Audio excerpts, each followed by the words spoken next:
Tu sais c'est quoi la démocratie? La démocratie, c'est le jeu Motus sur France 2. C'est-à-dire un être humain normal, un Français normal, qui va mettre sa main dans un truc où il y a plein de boules et il va choisir sa boule. Et il va ressortir une boule. C'est ça la démocratie. Ce bac à boules, c'est l'État profond français, c'est la caste. La boule, c'est le politicien qui va ressortir et qui va prendre les rênes. Mais dans le fond, ce bac, en fait, lui, il t'a mis en place des boules et t'as juste choisi la boule qui allait mettre en place les actions de ce bac. C'est ça en fait la démocratie. C'est-à-dire que t'as une caste qui, voilà, va jouer avec vous, vous faire croire que la démocratie existe. Et ensuite, bon, voilà, vous allez voter, hein, on va vous représenter. Et derrière, l'État profond va leur dire, écoute, bon, on va les calmer les mecs, ils ont choisi toi, alors, c'est toi qui vas mettre en place nos actions. Et voilà, et ça, les choses vont bien se passer, ils vont pas trop râler. C'est ça la démocratie. La démocratie existe. Tu penses vraiment que Jacques Attali veut partager le pouvoir avec des gens comme ça? Qui se battent pour du Nutella? Tu crois vraiment que Macron, dans sa conception des choses, se sent égal à ce genre de personnes? La démocratie! Oui, le peuple doit s'exprimer. Nous devons savoir ce que pense le peuple.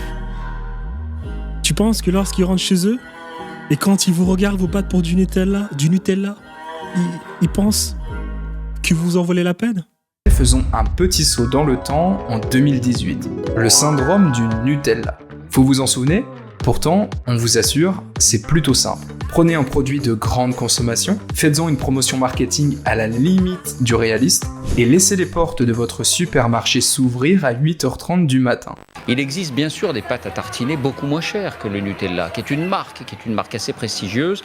Et là, on a vu des gens qui étaient prêts à se battre parce qu'il y avait une promotion importante sur le Nutella.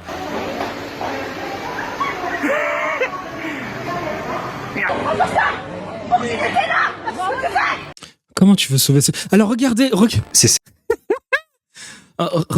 regardez s'il vous plaît. On va revenir sur cette scène. Regardez cette scène. La démocratie existe? Tu penses vraiment que Jacques Attali veut partager le pouvoir avec des gens comme ça? Qui se battent pour du Nutella? Tu crois vraiment que Macron, dans sa conception des choses, se sent égal à ce genre de personnes? La démocratie! Oui, le peuple doit s'exprimer. Nous devons savoir ce que pense le peuple. Tu penses que lorsqu'ils rentrent chez eux, et quand ils vous regardent vous battre pour du Nutella, ils pensent que vous en valez la peine? Alors, dites-vous déjà que des personnes comme moi, je ne dis pas moi, des personnes comme moi, estiment que ça, c'est de la populace. C'est-à-dire les gens sales, les gens... si j'ai pas envie de marcher avec eux à côté de ces personnes. Il y a des personnes qui...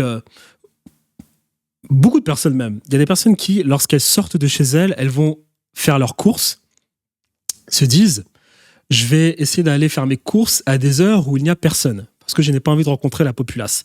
Des personnes comme vous et moi, qui essaient de faire un minimum de choses dans la vie, mais qui sont toujours dans la classe moyenne, au-dessus, qui gagnent 10 000 euros par mois. Allez. Donc maintenant, ceci étant dit, imaginez comment pensent les gens qui sont tout en haut de l'échelle sociale. Tout en haut de l'échelle sociale. Les gens comme moi, déjà, nous pensons comme ça. Imaginez comment pensent les gens qui sont tout en haut. Et leurs enfants. Les enfants de Attali, les enfants de Macron, il a des enfants, hein, c'est bon. Les enfants de Bruno Le Maire, les enfants de Bouygues, les enfants de Arnaud.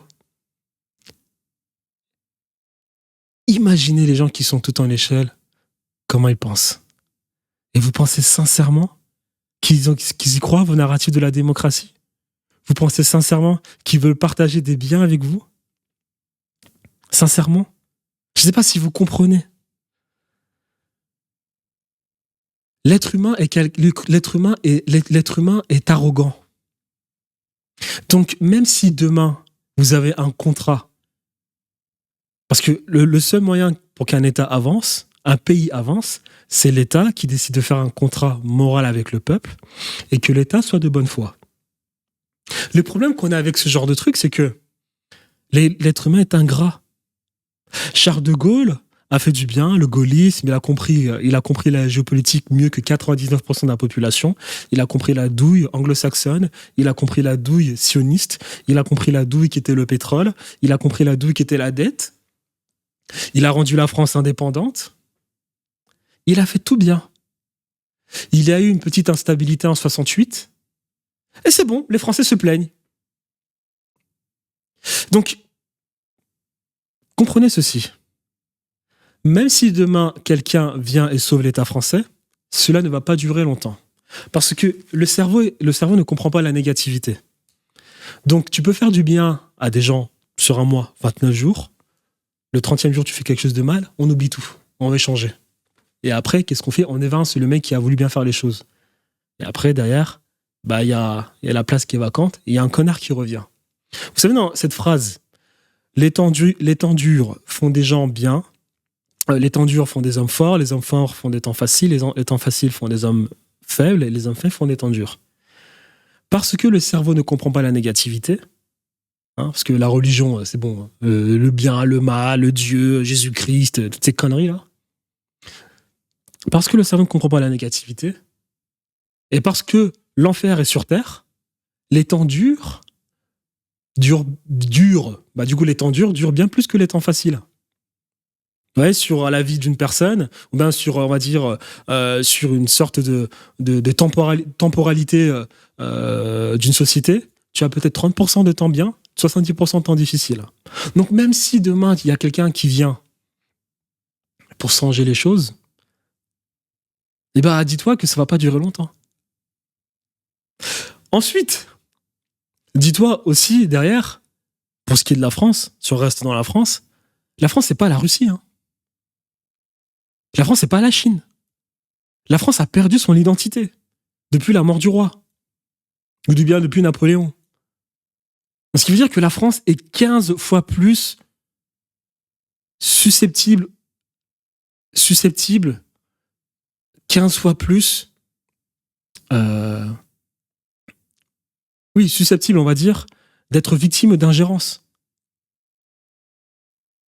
Parce que tu vois, Poutine, demain, lui, qu'est-ce qu'il a fait? Il a renforcé l'État profond russe. Donc, c'est-à-dire que si demain, le mec est évincé, l'État profond russe, lui, il reste en place. La Chine, c'est pareil. Cette caste d'illuminés en Chine, si demain Xi Jinping disparaît, le pouvoir, l'État profond chinois reste. C'est quoi l'État profond chinois? C'est que peu importe le mec qui est au pouvoir. C'est quoi l'État profond? C'est que peu importe le mec au pouvoir, l'État profond, il fonctionne de la même manière. Que ce soit un mec de gauche ou un mec de droite, il fonctionne de la même manière. L'État profond français, il ne travaille pas au service du peuple français. Donc, ça, ceci étant dit, tu as ces gens, des gens comme moi déjà, pensent que voilà, il ne faut pas fréquenter ces personnes. Des gens qui sont au-dessus de la classe moyenne. Parce que je fais plus 10 000 euros par mois. Putain, dis-toi, comment pensent les gens qui sont tout en haut de l'échelle? Et tu penses sincèrement que ces gens vont venir te sauver? Tu penses que Macron, il se lève un matin en te disant « Je vais te sauver, petit Français que tu es » Hein?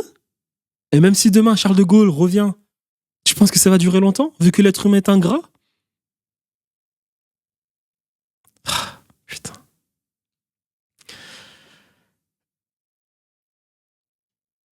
Bref. Continue la vidéo.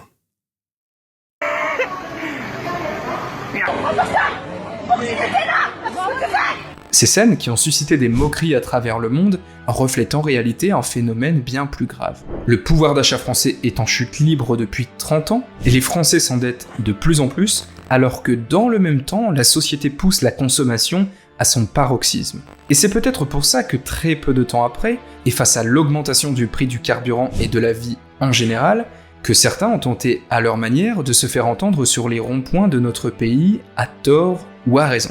Mais quand des millions de personnes manifestent dans les rues, on pourrait s'attendre à quelques améliorations significatives, et c'est presque le cas. Le SMIC, Tu vois, les gilets jaunes, c'est pareil.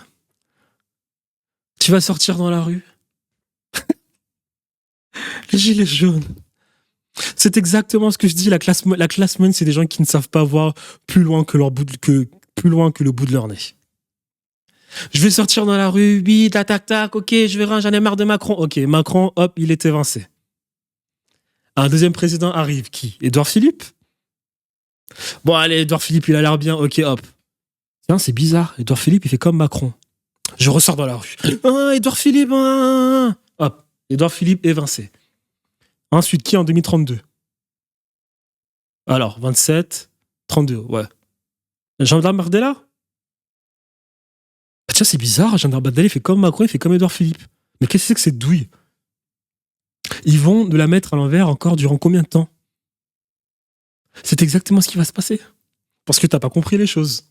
T'as pas compris que l'état profond, lui, tu peux râler, il t'aura toujours une solution. On a coupé la tête du roi, on a trouvé notre solution, hein, on a mis en place la démocratie représentative. Vous inquiétez pas, c'est de la démocratie, allez. Tu sais c'est quoi la démocratie? La démocratie, c'est le jeu Motus sur France 2. C'est-à-dire un être humain normal, un Français normal, qui va mettre sa main dans un truc où il y a plein de boules et il va choisir sa boule. Et il va ressortir une boule. C'est ça la démocratie. Ce bac à boules, c'est l'état profond français, c'est la caste. La boule, c'est le politicien qui va ressortir et qui va prendre les rênes. Mais dans le fond, ce bac, lui, ce bac, en fait, lui, il t'a mis en place des boules et t'as juste choisi la boule qui allait, comment dire ça, mettre en place les actions de ce bac. C'est ça en fait la démocratie. C'est-à-dire que t'as une caste qui, voilà, va jouer avec vous, vous faire croire que la démocratie existe. Et ensuite, bon, voilà, vous allez voter, hein, on va vous représenter. Et derrière, l'état profond va leur dire, écoute, bon, c'est bon. Allez, on va les calmer, les mecs. Ils ont choisi toi. Voilà, c'est toi qui vas mettre en place nos actions. Et voilà, comme ça, les choses vont bien se passer. Ils vont pas trop râler. C'est ça la démocratie. Sortir dans la rue, ça ne sert à rien, les amis. Je suis désolé. Vous avez vu ce qui se passe en Angleterre? On a évincé l'autre, là, le blond qui faisait la fête durant le Covid. On a mis un Pakistanais. On a mis un Pakistanais qui n'a même pas été élu. C'était la même merde.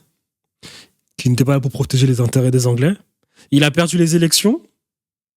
On remet un troisième mec qui, lors de son premier discours, parle de l'Ukraine et des Israéliens. Il ne parle pas des Anglais. Il va se passer la même chose en France, messieurs qui sortaient dans la rue.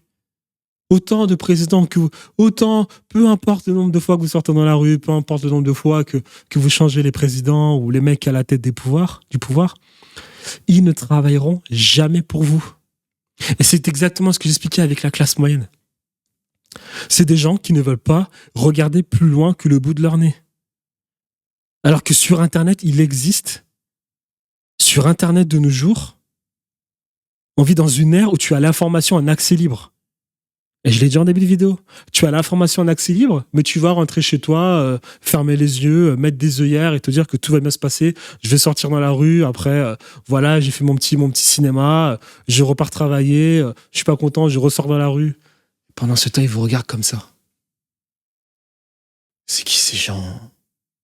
Oh là là, ils m'empêchent de boire mon champagne correctement. Ah là là. A été revalorisé, passant de 1480 € à 1498 € net, soit 18 petits euros par mois, largement de quoi se payer quelques pots de Nutella en promotion. Bon, certaines personnes s'en sont peut-être satisfaits, mais la France du milieu, certainement pas. D'autant qu'avec le contexte géopolitique actuel, les choses commencent à s'empirer. Le pouvoir d'achat a reculé de 1,4% au premier trimestre. Songez que c'est du jamais vu depuis 2012. 2012, c'était quoi? C'était le coup de massue fiscal de François Hollande et Jean-Marc Ayrault. Et la dernière fois qu'on a vu ça avant, hors Covid, évidemment, qui était très exceptionnel, c'était au milieu des années 80. La situation est proche de celle qu'on a connue en France pendant le deuxième choc pétrolier sur le pouvoir d'achat. Depuis quelques temps, on commençait à le sentir, les classes moyennes ne sont finalement plus vraiment dans la moyenne. Et il suffit de jeter un œil aux chiffres pour se rendre compte d'une chose flagrante. Leur budget est plombé par ce qu'on appelle les dépenses contraintes, des dépenses dites incompressibles. Sauf que comme le salaire des classes moyennes ne suit pas l'inflation, et que les portes des aides leur sont fermées, certains se retrouvent tout simplement pris au piège. Les classes moyennes, pour moi, c'est les Français qui vivent avant tout de leur travail, qui vivent pas des aides sociales, ni d'un gros patrimoine qui leur permettrait d'avoir des revenus annexes. Parfois, ils sont propriétaires, mais en général, ils se sont endettés sur 20 ans, ils ont un crédit. Vous voulez quelques exemples? Alors, messieurs, dames, asseyez-vous confortablement.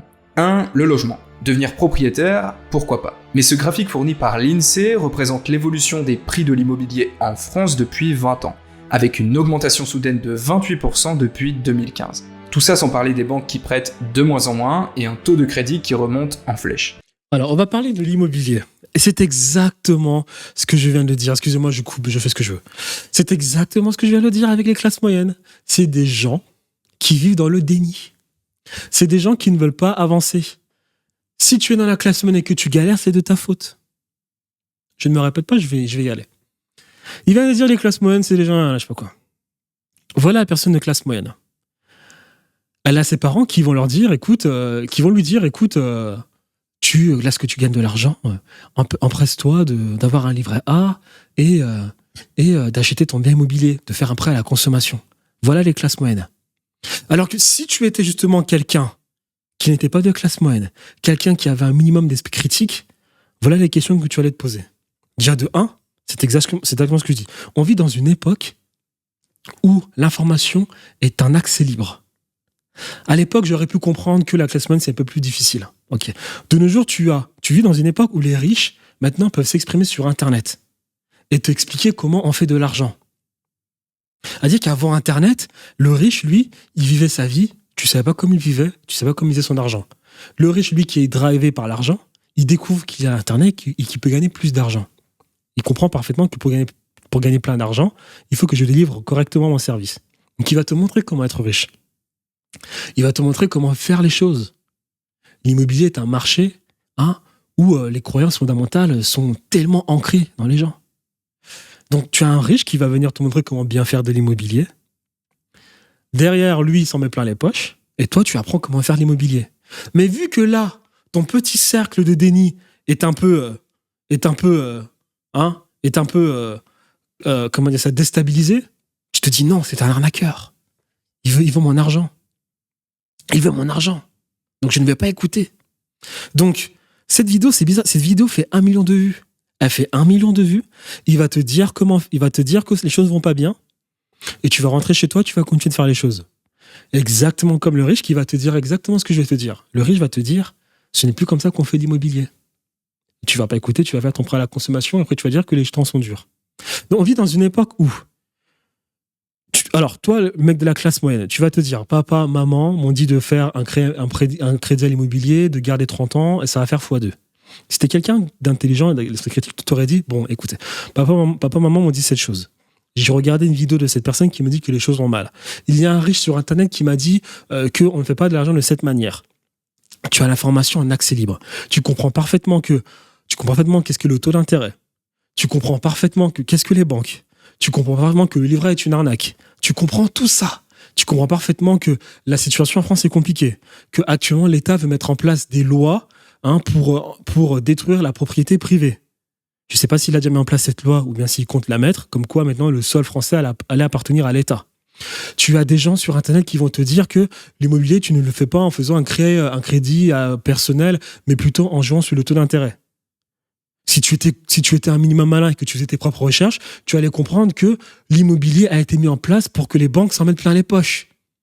Oui, parce que si tu comprenais aussi les choses et que tu allais faire des recherches, tu allais parfaitement aussi comprendre que le meilleur moyen de faire de l'argent, c'est de jouer sur les croyances fondamentales et les besoins primaires d'une personne. pyramide de Maslow, deuxième étape de la pyramide de Maslow, la sécurité de l'être humain. La banque a identifié ce besoin primaire de l'être humain, il a créé tout un narratif et il a joué sur l'immobilier. Et lui, s'en est mis plein les poches avec le taux d'intérêt. Et je l'ai répété tout à l'heure, ça ne sert à rien de blâmer le jeu, les joueurs. Il faut blâmer le jeu. Parce que si tu as été malin et que tu faisais tes recherches sur Internet, tu allais parfaitement comprendre le business du taux d'intérêt et tu allais toi aussi t'en mettre plein les poches avec la banque. Non, c'est les grands méchants loups. Donc, tu as toute cette information qui est à ta disposition. Tu comprends parfaitement que l'immobilier ne se fait plus de la même manière, mais tu entres dans le déni parce que tu es dans la classe moyenne. Tu vas écouter papa et maman qui, eux, ont réussi à faire un peu d'argent parce qu'ils ont acheté un bien immobilier il y a 30 ans, qui a pris 30% en valeur, et tu vas te dire, oui, ça va aussi marcher pour moi. Alors que tu as toutes ces alertes sur Internet, la situation économique française, la dette française, le riche qui t'a dit comment faire de l'immobilier, un mec comme ça qui te fait une vidéo sur YouTube pour te dire que les choses vont mal et qu'on ne fait plus de l'immobilier de cette manière. Tu as toutes ces alertes. Et toi, tu vas te dire non, non, non. Je vais faire comme moi, je veux, comme papa et maman m'ont dit de faire. Et après, tu vas te plaindre en te disant que Macron est un connard, que Marine Le Pen doit arriver au pouvoir, elle va chasser les migrants et les choses vont mieux aller. Qu'elle va changer ma vie. Tu as toute cette information? Non. Mais tu vas te dire que c'est difficile et tu vas sortir dans la rue, te plaindre. Alors que tu as accès à tout sur Internet. L'immobilier, c'est exactement la même chose. Donc je campe sur mes positions. Une personne de classe moyenne qui galère en France est une personne qui a refusé d'apprendre. C'est une personne qui a refusé de faire face au déni. C'est une personne qui a refusé de faire face à la réalité des choses. C'est une personne qui a refusé de prendre des risques.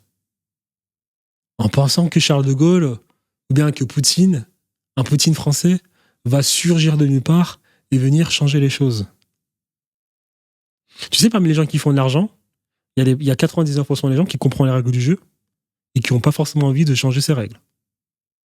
Et le 1% qui veut changer les choses, comme je te l'ai dit, il vient changer les choses, mais comme l'être humain est ingrat, il est vite évincé. Et après, encore une fois, parmi les 100% des initiés, 99% des gens, eux, n'ont pas envie de changer les choses. Du coup, il y a plus de chances que le mec qui remplace le nouveau Charles de Gaulle ou le Poutine français vienne et s'en mette aussi plein les poches. En tout cas,